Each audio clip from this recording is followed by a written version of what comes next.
Tyler DeWitt. Investigador científico, profesor de preparatoria y creador de contenidos digitales. Actualmente, estudia un doctorado en microbiología en el Instituto Tecnológico de Massachusetts y ha compartido sus ideales en espacios como TEDx. Se ha dedicado a desarrollar programas de estudio que causen interés y pedagogías que fomenten el pensamiento crítico, la resolución de problemas, así como la comprensión auténtica. Tyler DeWitt se centra en crear lecciones atractivas que evoquen una sensación de asombro en los alumnos y que fomenten el pensamiento crítico. Además, considera que ciencias podría ser la clase favorita de todos los estudiantes. Con ustedes, Tyler DeWitt.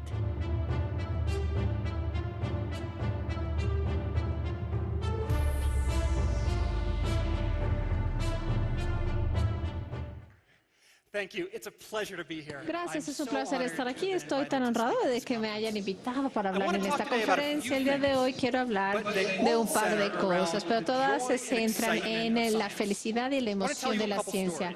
Y quiero contarles un par de historias. Y estas historias vamos a ponerles una música de fondo, por favor. Música, por favor.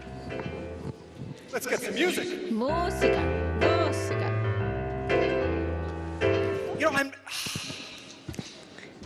Realmente no lo estoy sintiendo, no estoy sintiendo la energía. El lunes, Michael Friday, yo sé que ustedes les pidieron que se pararan y se estiraron, así que vamos a hacer algo mejor. Vamos entonces a hacer algo mejor. Párense y voy a tocar música y vamos a bailar como haríamos en los años 50, por favor. Vamos a seguir como el twist. Órale. Oh, perfect. Perfecto. Pero muevan las caderas, jóvenes.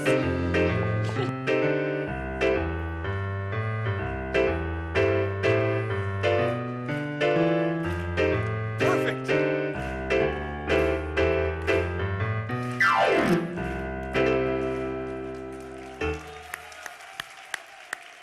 All right. All right. Thank you very much.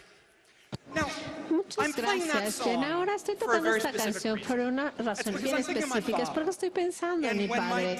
Y cuando mi papá era un niño, esa era la música que se tocaba por todos lados, en Estados Unidos, en la radio, en la televisión y también en los bailes de graduación. Y bueno, mi papá adoraba. Eso era toda su vida. Lo adoraba tanto que quería ser. Y bueno, que soñaba estar en una banda y tocar música como esta. Y él pensaba en todos los instrumentos, ¿no? Y que contenía la banda y dijo, bueno, más que nada a él le gustaba tocar el piano porque jugaba, es súper cool, ¿no? Tienes una melodía y también tienes ritmo, entonces, pues lo mejor. Entonces convenció a su mamá para que pudiera tomar clases de piano, estaba duro y dale con la idea y dijo, sí, ok, ya, por favor. Con tal de que te calles, te doy la clase. Entonces mi papá estaba tan emocionado porque iba a tener su primera lección de piano. Entra al estudio de la maestra, se sienta en el piano junto a ella y casi podía contener su emoción porque le amaba la música tanto que él va a aprender a cómo hacer la música que ama con sus deditos, ¿no? ¿Qué más podía pedir? Se sienta en el piano y sus pies empiezan así como moverse, sus dedos estaban bailando. Uy, está pensando, bueno, ¿cuál es la primera canción que voy a aprender? ¿Va a ser esta? ¿O va a ser un poquito más rápido como rock and roll? O probablemente algo más suavecito y lento. Para mí, aunque fuera un poquito de jazz o algo para las mujeres que puedan cantarla. Y sabe que todas estas posibilidades están abiertas ahí. No puede esperar para ver la primera canción que él va a poder tocar. Ve a su maestra de piano que empieza a tocar y wow, escucha la primera canción que va a estar tan emocionado por aprender.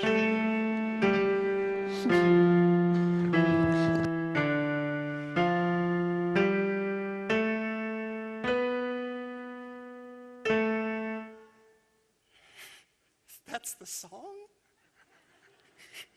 Really? Es la canción. ¿De veras? ¿Esa es la canción que voy a aprender? ¡Ay, Dios mío! Y él estaba así como, no es cierto, esta ni siquiera es una canción, por favor, nadie va a querer bailar conmigo, ni voy a hacer nada cool en la prepa, ¿no? Entonces, bueno, él va, regresa a la casa, practica, regresa la siguiente semana y le enseña a la maestra de piano. Y ella está tan impresionada que dice, ¡ay, maravilloso! Finalmente aprendiste una canción. Piensa que ya se la van a enseñar y suena así.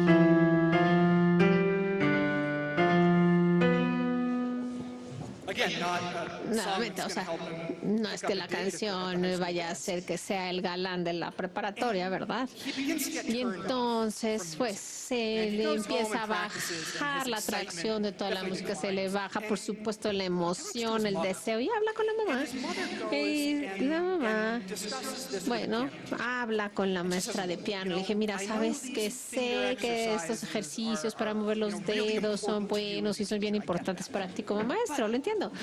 Pero al niño le encanta la música. ¿Tú crees que si nada más le enseñas una canción pequeñita, una pedacito de alguna canción, sería bueno? Y la maestra lo ve y dice, pues absolutamente no, de ninguna manera. Ella era, por supuesto, una maestra. Él tiene que estar calificado y hasta dentro de los 5 años no va a tocar ninguna canción. Primero va a estar haciendo ejercicios, solo por un año entero, puros ejercicios. Y después de este año, chance, y probablemente tal vez después de este año le da algo de Mozart, de Händel, algo clásico, por supuesto, pero definitivamente nada de esa música así rara de rock and roll que están escuchando los chicos estos tiempos. Entonces, bueno, enfrentando este prospecto, mi papá después de 3 o 4 clases, pues decide renunciar al piano. Ya, se le fue la onda.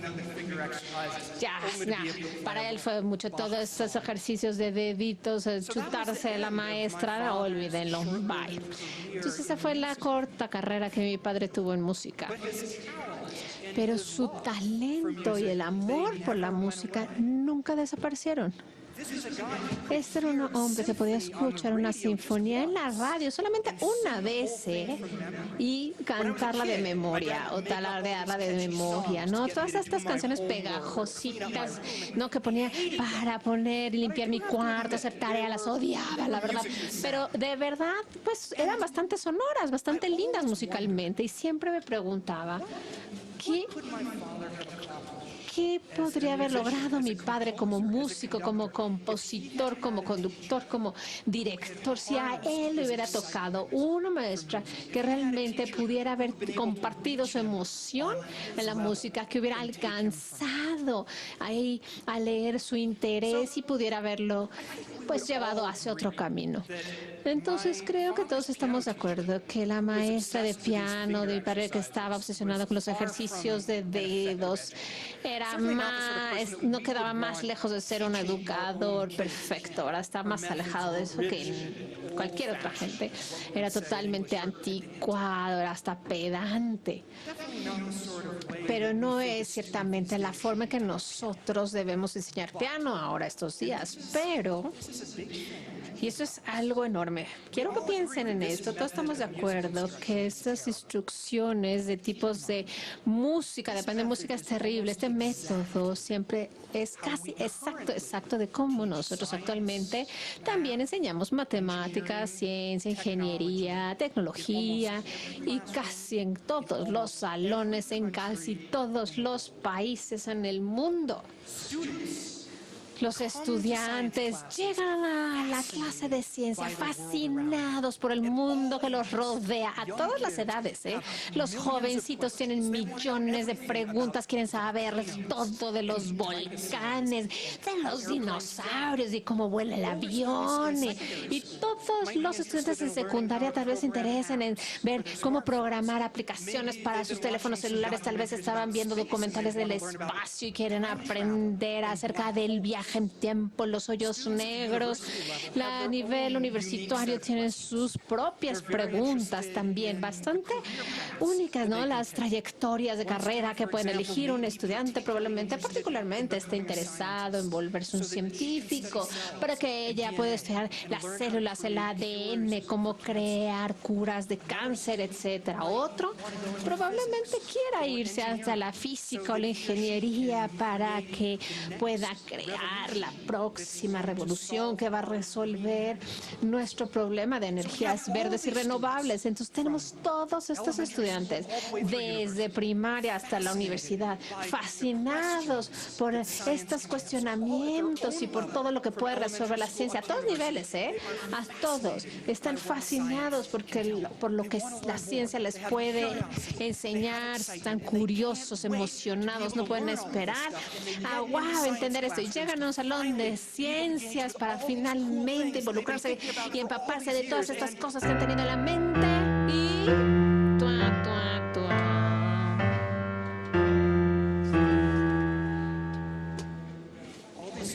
todos los estudiantes, adivinen qué, la curiosidad, su emoción sobre la ciencia es degollada y masacrada por la forma antigua en que enseñamos. Por ejemplo, alguien que quiere saber cómo vuelan los aviones, fascinados. Ay, muy bien, ¿te gustan los aviones? Bueno, si entiendes el volumen de los fluidos, es muy importante para entender cómo vuelan los aviones. Entonces, bueno, más tarde vamos a empezar a ver los aviones, pero primero vamos a ver cómo podemos convertir los hectolitros a centilitros, y entonces tienes que hacer la ecuación. ¿Quién no se fascina, por ejemplo, los animales? Desde primaria hasta universidad, sé tantos de mis amigos que querían ser veterinarios estaban fascinados por las diferencias anatómicas entre los animales. Me acuerdo de uno que estaba fascinado de cómo los humanos nada más podían tener un bebé a la vez, pero los perros y los gatos pueden tener muchísimas camadas. Estaban fascinados de todas estas diferencias con los animales. Que estás interesado en los animales, probablemente quieres un veterinario o tal vez un científico que estudie las células madres, etcétera. Así que vamos a empezar por memorizar el orden de los reinos animales, de cientos de clasificaciones, para que sepas exactamente en dónde lo vas a poner dentro de toda esta categorización.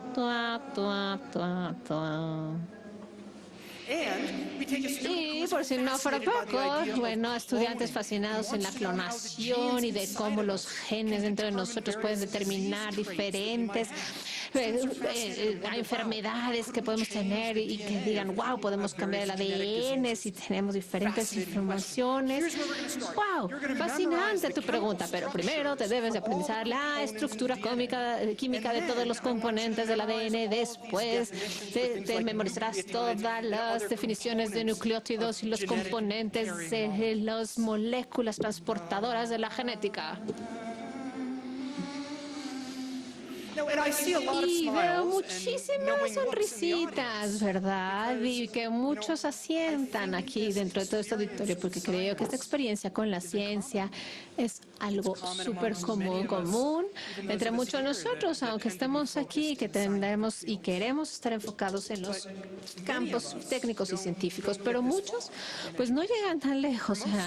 La mayoría de los estudiantes piensan que la ciencia es lo mismo que los ejercicios de piano que mi papá tenía que hacer cuando era joven. Algunos ven la ciencia como nada más que una lista larga de definiciones, estructuras químicas de ADN que tienen que memorizar y diferentes clasificaciones de animales. Después de un par de años, pues cuando los estudiantes quieren decidir ya qué van a hacer, aunque tengan ciencia, aunque les gustaba la ciencia, dicen, no, ciencia no es lo mío, la verdad es que ahí te ves. inglés. Me voy a estudiar otra cosa. Y justo aquí, ¿cuántos estudiantes potencialmente brillantes y maravillosos les hemos apagado la velita de querer estudiar ciencias? Porque empezamos a enseñarles con ejercicios de este tipo en el lugar de agarrar su emoción y su pasión para aprender de forma diferente. Hay entonces un par de cosas que tienen que cambiar en nuestro enfoque educacional y quisiera hablar de algunos de ellos hoy. Primero, lo que considero un asunto de comunicación. Creo que la educación científica necesita muchísimo trabajo en saber cómo comunicar temas tan complejos de tal forma que los chiquitos y jóvenes puedan entender y se emocionen al respecto. Creo que la educación científica tiene muchísimo que aprender del campo, de el contar historietas. Entonces, y cuentos, ¿no? Necesitamos a veces muchísima información, ¿no? Al principio es demasiada información, se vuelve aburrido. Ahí es exactamente donde podemos meter una historia. Toma muchísima información, entonces conjunta todas estas piezas de información en una narrativa que tenga sentido y entonces con ello pues nos emocionamos y muestra de lo que estamos hablando que es importante. Lo primero que entonces quiero hacer aquí es darles una demostración muy breve de cómo yo utilizo esta narración para poder comunicar conceptos científicos complejos en mis propias clases y después me gustaría utilizar esta historia para mostrar algunos de los obstáculos, de las cosas que nos limitan en cuanto a la comunicación de la ciencia. Pero les voy a decir cómo la narración nos puede ayudar a sobrepasar estos obstáculos o dificultades y lograr mucho más cosas. Yo soy un científico de bioquímico, y aunque lo que diga el video, yo acabo de terminar mi doctor. Ahorita ya me pueden llamar doctor. Muchas gracias.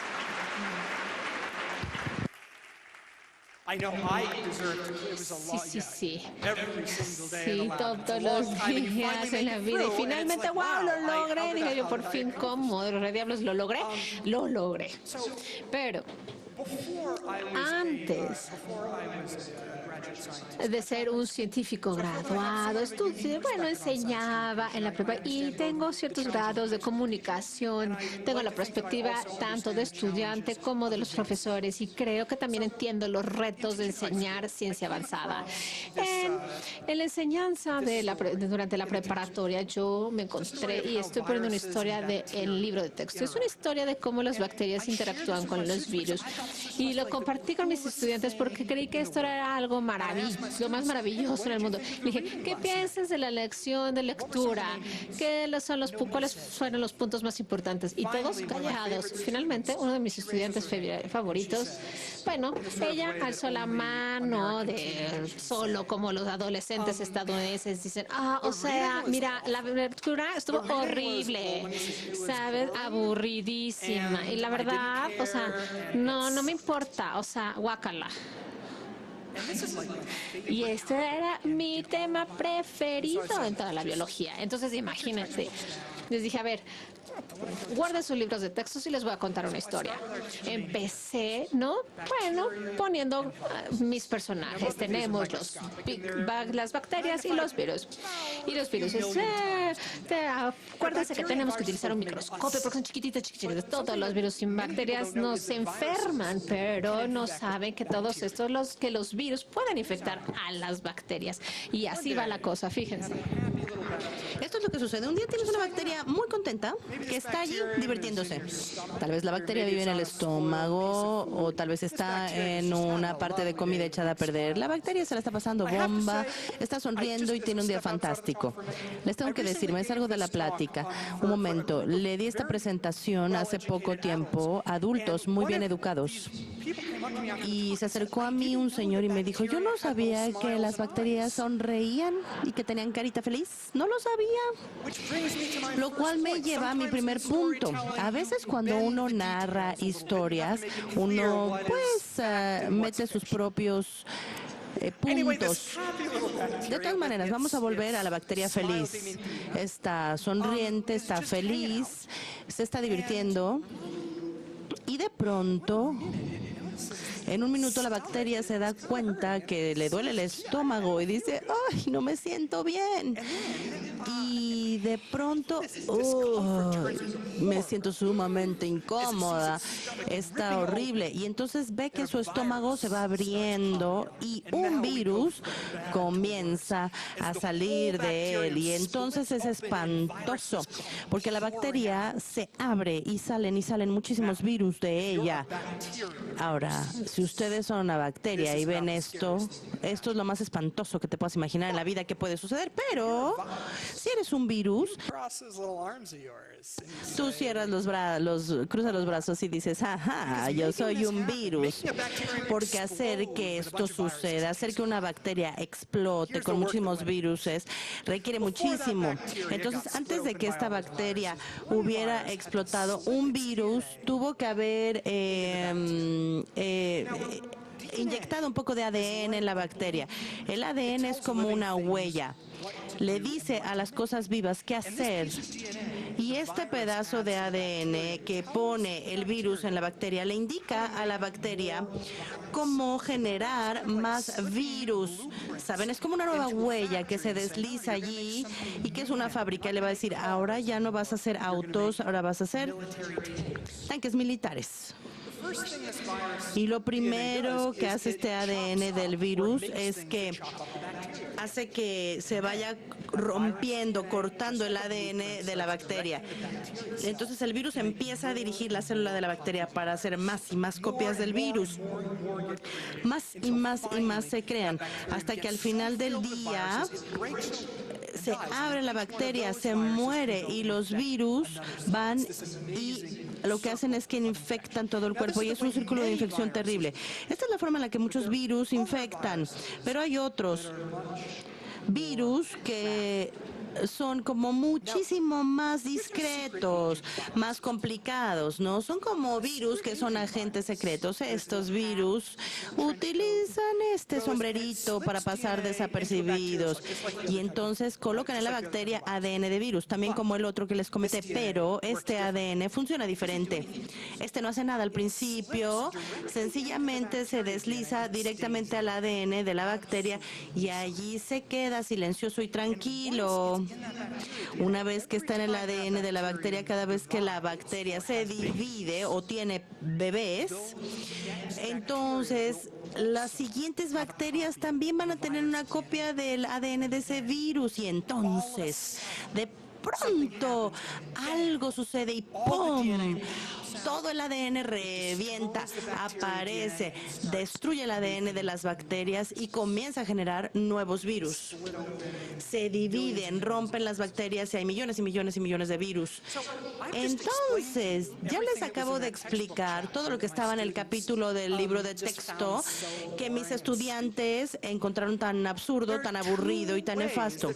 Hay dos maneras en las que los virus pueden atacar la bacteria. Uno se llama lítico y el ADN entra y ¡pum! Invade. El otro tipo, el agente secreto, se llama el ciclo lisogénico. Así que ya les enseñé a ustedes todo esto y les garantizo que si se hubieran graduado de la preparatoria, ya hubieran visto esta información, pero estoy seguro de que no se lo presentaron de una forma tal que se acuerden. ¿Por qué? ¿Por qué no se acuerdan? ¿Qué es lo que nos confunde acerca de los libros de texto y el enfoque educativo tradicional? ¿Qué pasa que mis estudiantes tuvieron tanta dificultad para entender algo que para mí es un tema relativamente sencillo? Hay un par de razones. Primero, les puedo garantizar que los libros de texto no tienen historias de terror ni tienen virus que son agentes secretos. Imagínense. El problema en nuestra comunicación y la ciencia de la enseñanza es aquello a lo que yo le llamo el culto de la seriedad. La ciencia es una disciplina académica que tiene que ser algo que carezca de emociones. Cuando los científicos ven los datos, cuando los científicos ven la información de sus laboratorios, queremos que tomen decisiones utilizando los datos nada más. No queremos que involucren sus emociones al decidir si una droga contra el cáncer funciona o no funciona. Es así. pero la práctica de la ciencia jamás se ha dicho que tenga que ser sin emociones, porque entonces pensamos que la enseñanza de la ciencia también tiene que carecer de emociones. Sin embargo, la enseñanza puede ser divertida. Si los estudiantes se ríen, entonces no son científicos. No, yo solía escribir para una editorial de libros de textos y siempre les conté la historia del virus y me dijeron, no, cuando escribes para los libros de textos no puedes usar historias, no puedes utilizar lenguaje sencillo, no puedes utilizar el humor, porque entonces tu trabajo no va a ser serio y no va a ser científico. Digo, por favor, reaccionen. Tenemos este campo increíble de la ciencia con hoyos negros y volcanes y bacterias en la piel. No, pero Dios no permita que alguien se divierta mientras aprende. No sonrías, porque si sonríes no eres científico. Y otro problema con la comunicación de la ciencia que hace difícil que los estudiantes jóvenes se comprometan es la tiranía de la precisión. Podríamos resumir la historia que les conté diciéndoles que los virus empiezan a hacer copias de sí mismos inyectando ADN en la bacteria. Pero ciertamente esta no es la manera en la que se escribió en el libro de texto y tampoco es la manera en la que muchos profesores presentarían esta información. El libro de texto diría, la réplica de la bacteria inicia a través de la introducción de ácido nucleico en la bacteria. Pero ¿qué pasa? ¿Por qué no podemos explicar las cosas de forma diferente? Bueno, les voy a decir por qué. Yo resumí esto en el texto que está detrás de mí. Pero hay muchísimos educadores de la ciencia, profesores, científicos que dirían, no, a ver, permíteme, tú no le puedes dar esa información a los estudiantes porque ahí hay información que no es completamente correcta y eso es verdad. Mencioné que los virus utilizan ADN, pero resulta que un número muy pequeño de virus utilizan algo similar al ADN que se llama RNA-ARN. Entonces tendríamos que borrar esto en el libro de texto y reemplazarlo con un término que suena horrible, que es ácido nucleico. Y después de que un equipo de científicos profesionistas que redactaron esto leen esta oración, entonces encontrarían que hay fallas en casi todas las palabras que tengo en esta frase. Y entonces transformarían esta descripción sencilla de cómo infectan los virus, algo que suena como esto, ¿no? Perfecto, perfecto para chicos de 14 años. Es lo ideal para introducirlos al mundo de la biología por primera vez. Me parece que es una vergüenza, es una pena. Necesitamos pensar en nuestro público. Cuando nosotros narramos una historia, siempre pensamos quién me va a escuchar y cómo puedo usar el idioma para tocarles a su nivel.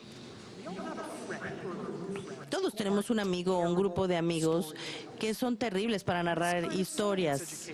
Y este tipo de educación de la ciencia se parece a ese mal narrador.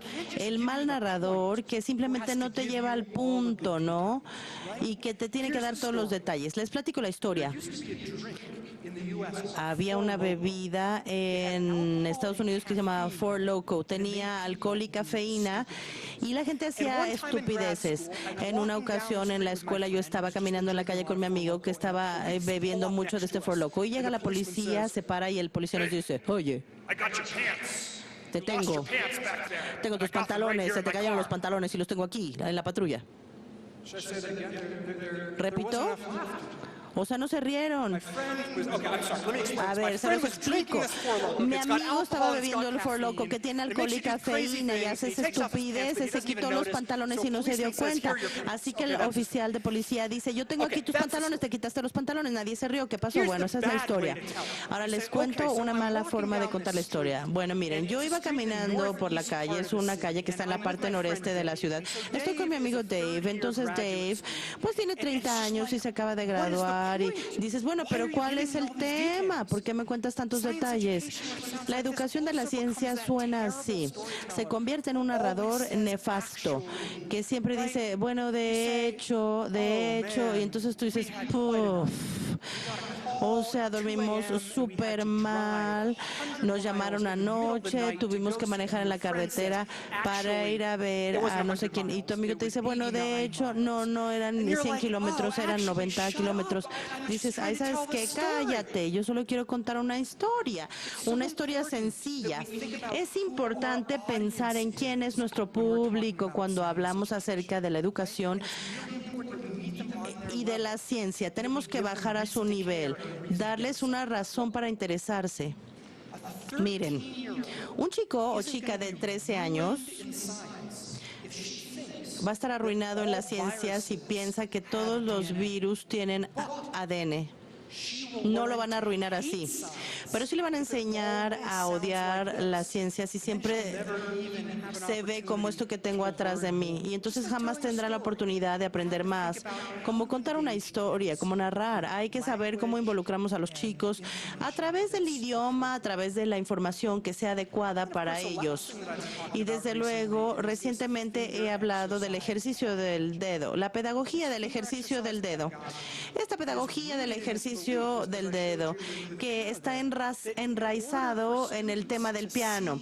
Para que los estudiantes puedan ver el panorama general, primero tienen que dominar todos los hechos, todos los detalles pequeñitos. Y esto es tremendamente problemático en nuestro enfoque hacia la educación. Quiero darles un ejemplo de esto. Les quiero hacer una pregunta muy sencilla y espero poder mostrarles qué sucede cuando un sistema educativo se enfoca solo en los detalles y no en la historia en general. Les hago la pregunta. ¿Qué comen las plantas? ¿Qué comen para obtener nutrientes para generar madera y otras partes de sus cuerpos? Iba a poner una fotografía mía allá atrás, pero no quiero que se pongan celosos. Entonces les muestro este musculoso. Imagínense lo que tiene que comer este chico para construir su cuerpo. Pizza, espagueti, ensaladas, huevos, jamón, toda esa comida va a su cuerpo y le da energía para construir su cuerpo. Ahora, si ustedes piensan en la madera como el cuerpo de una planta, mi pregunta para ustedes es, ¿de dónde obtienen más nutrientes las plantas? Los nutrientes que necesitan para construir sus hojas y su madera. Nosotros comemos carne, pastas, pero las plantas, ¿de dónde obtienen la mayor parte de sus nutrientes? Les garantizo que aprendieron esto durante su educación. Tenemos 5 opciones. Quiero que levanten la mano. ¿Sale? ¿Quién piensa cuál es la respuesta? ¿Correcto? ¿De dónde obtienen el alimento las plantas? ¿Es opción A, el aire? Levante la mano. Muy bien. ¿Es la B, de la tierra? ¿Es C? ¿Conforman sus cuerpos con los minerales que hay en la tierra? Muchas manos. Muy bien. Me parece que C es el ganador hasta ahora. D, ¿obtienen los nutrientes del agua? Algunas personas dicen. Y opción E, del sol. Muchas personas dicen que del sol, claro, porque las plantas necesitan mucho sol para vivir. Pues, ¿qué creen? La respuesta correcta es la que ustedes eligieron menos. El aire, del aire. Lo crean o no lo crean, las plantas tienen la enorme habilidad de jalar el aire, lo mezclan con un poquito de agua y utilizan la energía del sol para crear madera. ¿No es una locura? Y el gas que toman del aire es dióxido de carbono que nosotros respiramos hacia afuera, exhalamos cuando vemos algo así, algo que está hecho de madera. No sé si esta sea madera real o madera falsa, no lo sé.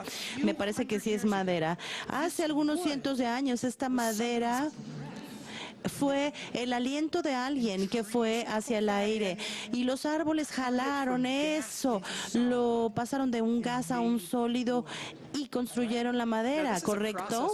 Este es un proceso que se llama fotosíntesis y les garantizo que todos y cada uno de ustedes aprendieron de la fotosíntesis en la escuela, ¿no es así? Pero de alguna manera nadie les enseñó ni les reforzó el panorama general, la historia en su totalidad. Las plantas hacen madera porque toman del aire y del dióxido de carbono que nosotros exhalamos. ¿No es increíble? Yo creo que sí, pero sin embargo estoy seguro de que se memorizaron una formulita como esta de fotosíntesis y dependiendo de su nivel se aprendieron el diagrama como este o se aprendieron el ciclo de Calvin. Estos son los detalles. Pero jamás hubo un vínculo, nunca se unió a la canción, la música, nunca fue parte de la narrativa. Entonces, este concepto tan increíble de la ciencia básicamente es desconocido por la mayoría de los estudiantes. Ahora tengo que hacer una pausa. ¿No? ¿Cuánto tiempo me queda? ¿Alguien que me diga? Porque yo quiero hablar aquí para siempre y un día más. Me quedan 8 minutos. Muy bien, voy a hacerlo muy rápido. Esto es lo que tenemos que hacer. Pensar en la forma en la que comunicamos la ciencia y comenzar la narrativa para saber cómo encontramos el idioma que sea apropiado para el público, aprender a alejarnos de estos ejercicios de dedo y a saber cómo podemos transmitirle a la gente el punto crucial. No necesitan los detalles para entender el hecho de que las plantas pueden hacer madera a través del aire que nosotros exhalamos. Pero la historia es solo la mitad de la historia, ¿no? No sé si esta sea una expresión inglesa. Las historias son solamente la mitad del panorama general. La ciencia es mucho más que solo la información que yo les puedo contar. La ciencia es un proceso de preguntar y responder.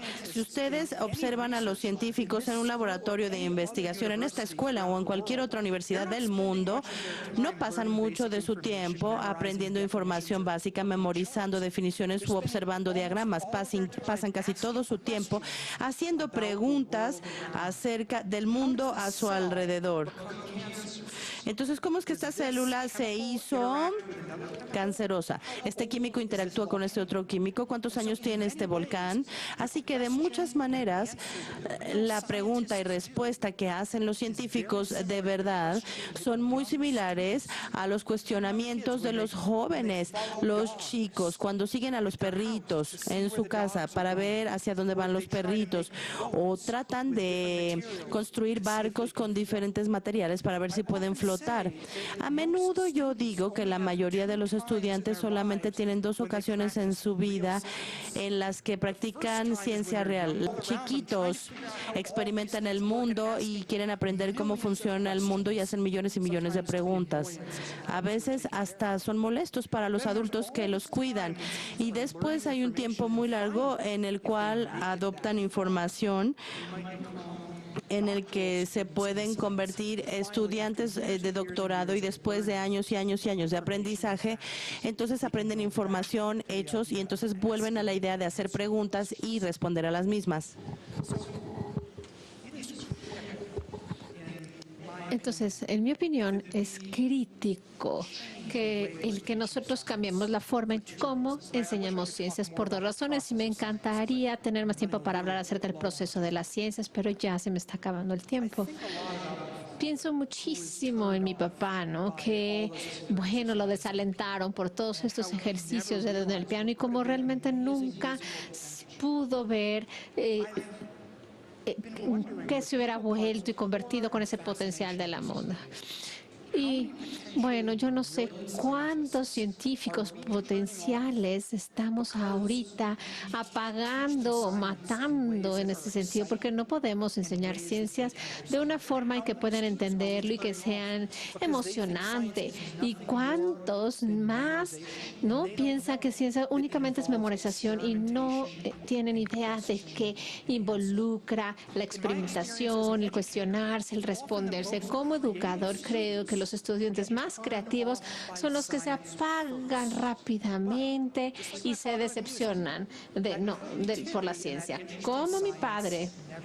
La creatividad en la ciencia nunca muere, es la verdad. Y cuando yo veo a un escritor que todas las semanas, por ejemplo, a alguien que está trabajando con su coche, ¿no? Todos los fines de semana, o un abogado que de repente está trabajando con sus recetas de diferentes pasteles, etcétera, digo, wow.